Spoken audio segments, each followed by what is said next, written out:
So, I accidentally kind of became a YouTuber this year, but that's still crazy for me to think about. What I want to do though is let you guys know all of my secrets. Everything that I've learned about YouTube in the past 1 or 2 years, I want you guys to know about as well because I think this is really fun. I'll also go over my channel stats for the year, including, of course, how much money I make. I know that people like to see that. And then other stuff just like what worked, what didn't work. And if you want to make iRacing content, sim racing content, or really any sort of content, I think there's going to be some interesting information here for you guys because I'm a nerd. I look really close at YouTube analytics, and I think that that's what's helped me a lot more. So let's put on a funny figure 8 race and jump right into it. This is my second year of doing YouTube. I started on January 1st of 2022, and coming into this year, I had 3,000 subscribers, which is still honestly a lot by iRacing standards. And that leads to my first tip. How do you get your foot in the door? How do you get people to watch you in the first place? The way I did it, and I think that the easiest way to do it, is just to be the guy in something.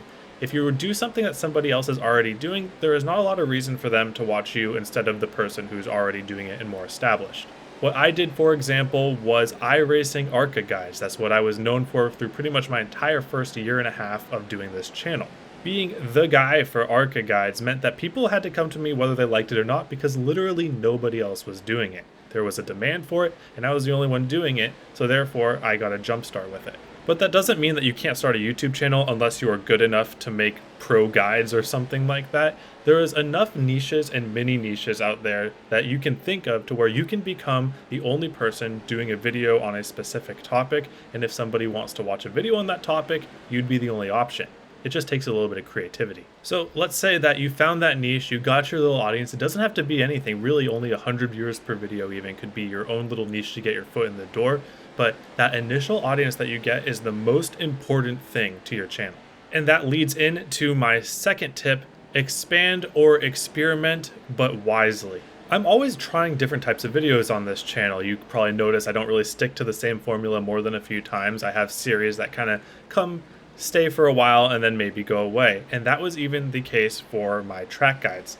Once I found that my track guides were not the most unifying thing on my channel, I moved them away from here, and you can't be afraid to do that. What I found success in was experimenting with different formats of videos, but with each format, I made it very clear to myself that I did not want to alienate those same people that were watching all of my previous videos, because how YouTube works is they test your video with your own viewers, see if they respond to it, and if they respond well to it, they give it to a broader audience.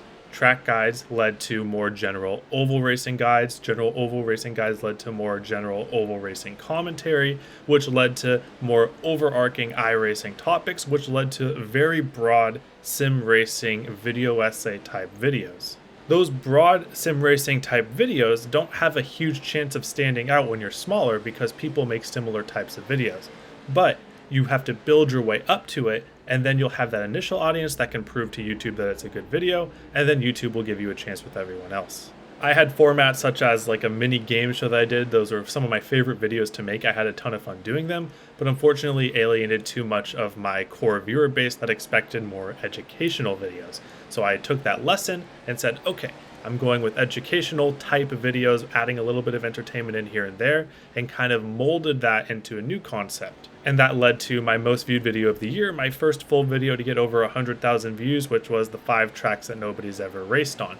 And I really liked that video because it blended some entertainment factors, it was some new information that people had never heard of before, and it was overall a very enjoyable viewing experience for my core viewer base, which led to it growing outside of that. And honestly, my first 6 months of the year were just doing that over and over again, finding new types of videos that people would be interested in, kind of spamming those videos that were performing really well while at the same time experimenting with something slightly more broad. I did that for 6 months and grew my channel to 10,000 subscribers, so triple from the start of the year, which was amazing. But even then, I had videos that underperformed. Everyone does, but it's about learning lessons from them. Why was I not as engaging in that video as my other videos? Because at the end of the day, YouTube only cares about how many ads somebody watches when they click on your video. And so how do you calculate how many ads people watch? Well, the watch time of the video and also how often they're likely to click the video. So those things have about the same weight in my opinion, and put those together and you see the formula of how a video can grow beyond your own core viewer base. But where do I get all these ideas for videos though? Because I have a lot of different types of videos. Usually Honestly, I just take videos from other subjects that I think would fit well in an iRacing contest and just yoink it. I mean, people still would want to watch it. It's still bringing something new to the table because it's a brand new topic, but the format doesn't need to be some groundbreaking new thing. There are a lot of tried and tested formats out there. But anyways, we get about to 10,000 subscribers. It's about June, and then suddenly everything changed again because we, of course, have entered the YouTube Shorts meta. I'll be honest with you, I don't love YouTube Shorts. I think that it's kind of screwing over creators because there is not as much money going to the creators with Shorts as with regular videos. But the way that TikTok has made things, the way that attention spans have gotten in the past few years, YouTube Shorts was kind of inevitable to blow up. And I found a formula with YouTube Shorts which really works well with the algorithm. Of course, it takes good ideas. Of course, it takes interesting topics. But I have a structure that I make my shorts that make them more likely to perform well on the algorithm. But before we get to that, I want to talk about some of the analytics for shorts because that's crazy too.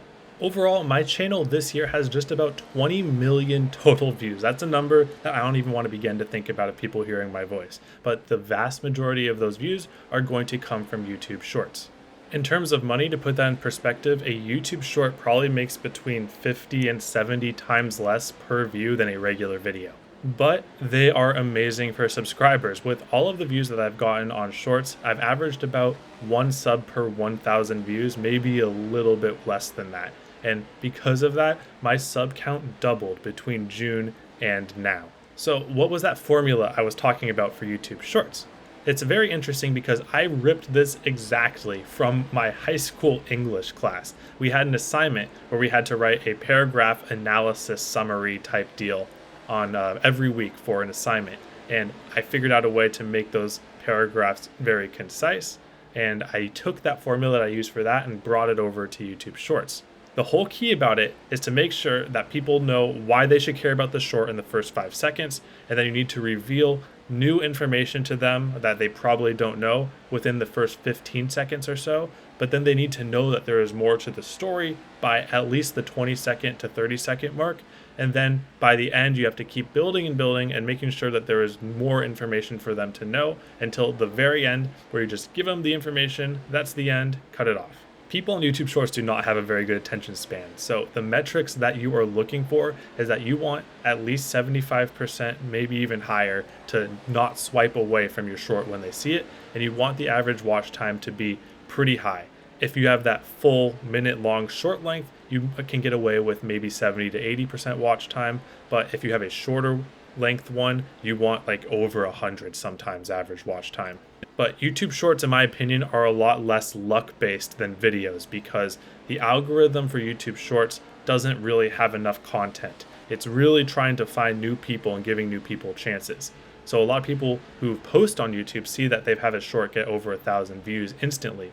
And that's literally YouTube just testing them to see if they're worthy of being pushed further in the algorithm. So if you hit those numbers like I was talking about, you really will get there. YouTube doesn't really discriminate between channels if you hit the metrics on shorts. Now, hitting the metrics is a whole different story. It's very difficult. I'm not saying it's an easy thing to do. The format that I use, the kind of story time format, is very successful. If you're just doing race replays, consider adding some things to it to keep people wondering, keep people guessing, to make sure that people don't know the entire story until the very end. But enough talk about my tips for creators. Let's just go straight to the numbers. What is my channel doing in 2023? So like I said, about 19 million views in the year and almost 400,000 watch hours. I've gained over 21,000 subscribers this year, bringing my total almost up to 25K. We should probably do something for that, but I haven't been able to keep up, honestly. This is just absolutely nuts. All right, let's talk about the money. I don't love flexing money stuff because I think it's stupid. I'd much rather flex like my YouTube stats because I'm a nerd like that, but I'll get to it. The money that I've made in the year 2023 up until December 27th of this year is $11,452.71, and that's just off of YouTube ads and such. So not enough for me to go full-time or anything. I never really want to go full-time in this. This is all just for fun. But that gives you an idea. Somebody with around the 20,000 subscriber mark, I get maybe 10-ish thousand views per video, some higher, some lower. That adds up around to $11,000. And if we look at which videos made the most money, it's very interesting. The number one video is the iceberg video, and that is purely because of watch time.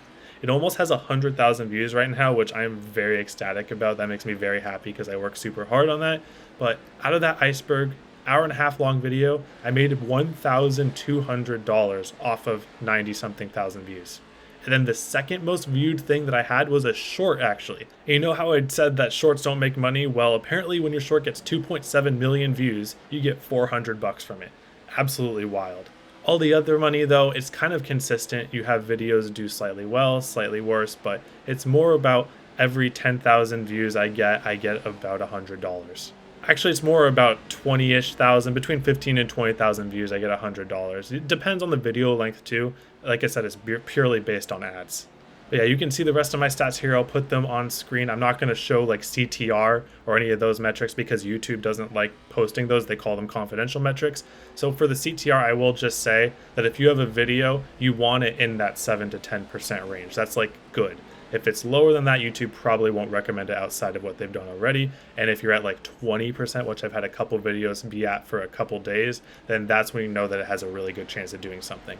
And then the last thing I want to talk about is the more watch time your video gets, the lower CTR that you need to have for your video to be pushed forward. So the iceberg video, very low relative CTR compared to everything else, but because of the watch time, because of the ads people watch, it gets pushed out regardless. So that's enough nerd talk for today. Let me know in the comments if you found any of that interesting. I find that interesting. Half the reason I do all this YouTube stuff is because I just like looking at analytics and because it's fun for me to kind of use you guys as my guinea pigs. But at the same time, I'm very happy that you guys enjoy my content because I have a lot of fun making that too. As for goals for 2024, don't really have any. I have a lot of cool stuff coming up. I'm just gonna roll with it. Whatever happens, happens. If I blow up even further because of shorts or because of videos, that's gonna be awesome. But if I have only 25,000 subs next year, that's fine too. I'm just having a good time. I appreciate you all. Thank you all for watching my channel. Hope you have a wonderful day. I hope to see you all on the track.